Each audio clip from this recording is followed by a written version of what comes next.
દેશભરમાં રામનવમીની ધામધૂમપૂર્વક ઉજવણી કરવામાં આવે છે અને આ દિવસે ભગવાન રામની વિશેષ પૂજા કરવામાં આવે છે। અયોધ્યામાં 500 વર્ષ બાદ રામનવમીની ઉજવણી કરવામાં આવી રહી છે। ધાર્મિક પૌરાણિક કથાઓ અનુસાર ભગવાન રામનો જન્મ ચૈત્ર શુક્લ પક્ષની 9મી તારીખે માતા કૌશલ્યાના ગર્ભમાંથી થયો અને આ વર્ષે રામનવમીનો તહેવાર કંઈક ખાસ છે અને આ જ વર્ષે અયોધ્યામાં પણ રામલલ્લાની વિશેષ પૂજા કરવામાં આવી રહી છે। અયોધ્યામાં ખૂબ જ રામમય બની ગઈ છે। તો રામનગરી રામનવમીના તહેવારની ઉજવણી માટે તૈયાર છે।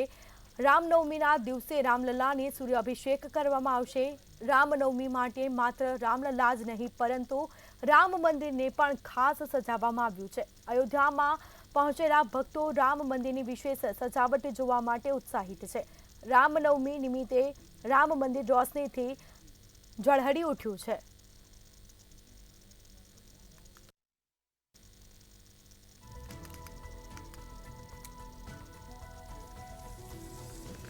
તો આજે રામનવમીનો તહેવાર છે। અયોધ્યામાં પણ વહેલી સવારથી જ ભક્તોનું ઘોડાપુર ઉમટ્યું છે।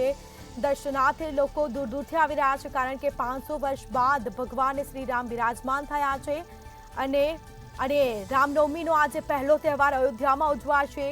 ભગવાન રામ બિરાજમાન થયા અને પછીનો આ પહેલો તહેવાર રામનવમીનો તો વિશેષ પૂજા અર્ચના પણ કરવામાં આવી। વહેલી સવારથી જ ભક્તોનું ભાવિ ઘોડાપુર ઉમટ્યું છે। વહેલી સવારથી જ ભક્તોનો ઘસારો જોવા મળ્યો છે। તો રામ ભગવાનના દર્શન કરી લોકો ધન્યતા અનુભવી રહ્યા છે।